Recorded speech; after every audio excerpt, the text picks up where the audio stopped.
कहां जा रहे हो, सारा का सारा जाल यहां भी फंसाने का है, लिंग सृष्टि में भी। वो लिंग सृष्टि 17 तत्वों की, 10 इंद्रियां और चतुसंताकरण, मन बुद्धि चित्त और अहंकार, और 3 गुण है, रजोगुण तमोगुण सतोगुण। ये सृष्टि आद्या महाशक्ति के बिल्कुल लोक के किनारे तक, इसको लिंग सृष्टि कहते हैं। और आद्या महा जो शक्ति है, जिसको हम माता निरंजन भगवान की अर्धांगिनी कहते हैं, वो सूक्ष्म शरीर में, इन तीनों के ऊपर में ब्रह्मा विष्णु महादेव, इन तीनों के ऊपर में उसका पूरा पूरा आधिपत्य है। और निरंजन भगवान का ये आदेश है कि तुम ब्रह्मा विष्णु महादेव को, जिनको ये काम उत्पत्ति का, पालन का, प्रलय का जो दिया गया है, उनका मुझे मेरा भेद तुम मत बताना, अपने ही तक रखना। तो एक उत्पत्ति, एक पालन, एक प्रलय। ब्रह्मा उत्पत्ति करते हैं, विष्णु पालन करते हैं, शिव प्रलय कर देते हैं। इन तीनों को काम दिया गया और इनकी एक अवस्था है अपने अपने मुकाम पर बैठ करके काम करने की। जब उनका वो पीरियड समय समाप्त होता है तो उतार दिए जाते हैं, उसी जगह दूसरे ब्रह्मा, दूसरे शिव और दूसरे विष्णु बैठा दिए जाते हैं। वो स्थान बरकरार ब्रह्मा विष्णु का रहेगा, वो बदलता नहीं है, लेकिन ये उनकी एक अवध है। इनको आदेश दे दिया गया आद्या महाशक्ति को, निरंजन भगवान ने, कि ये मेरा बिल्कुल भेद न दे।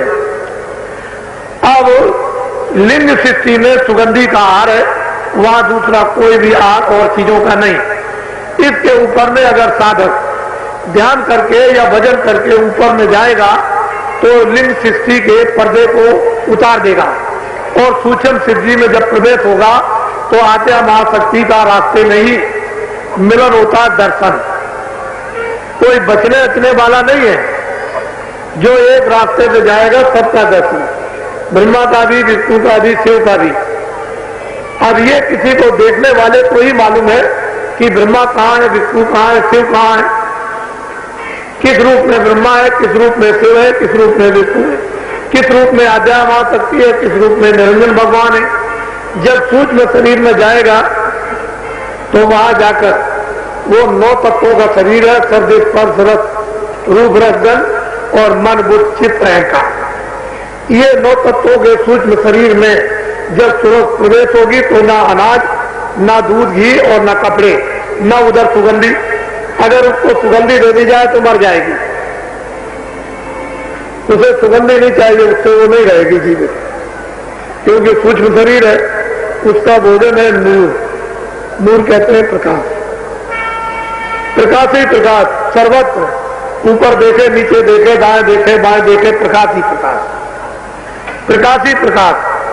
यही से ऐसी अद्वितीय अर्वचनीय चीजें प्रारंभ हो जाती हैं कि जो गोस्वामी जी महाराज ने ये कहा है कि अनेकों निर्माण अति विचित्र था लोक अनेका, रचना अमृत एक से एका।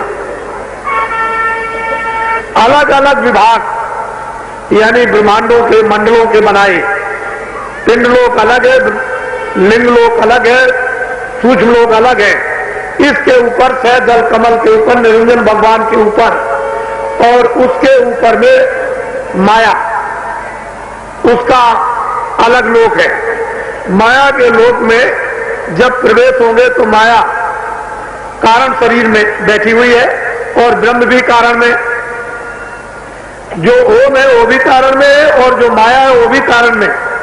और निरंजन भगवान वो सूक्ष्म शरीर में है, और वो सूक्ष्म में उनकी आद्या महाशक्ति अर्धांगिनी, और ब्रह्मा विष्णु महादेव नीचे स्वर्ग वैकुंठ में, ये लिंग शरीर में। और हम लोग बैठे हुए यहाँ पर, ये स्थूल शरीर है। अब जब कारण शरीर में जब माया के पास पहुंचेंगे और उस मंडल में जब बिछड़ेंगे तो वहां नूर नहीं चाहिए, उससे सूरज जीवित नहीं रह सकती, ना उसे सुगंधी चाहिए, ना उसे गेहूं और घी दूध चाहिए। तो वहां किससे जीवित रहेगी? शब्द से, आवाज से, साउंड से। वो नहीं मिलेगी तो जीवित नहीं रह सकती। क्यों? कि कारण शरीर में उसका यही भोजन है, और कारण शरीर शब्द स्पर्श रूप रस गंध और मन बुद्धि चित्त अहंकार खत्म हो गया। वो 17 तत्वों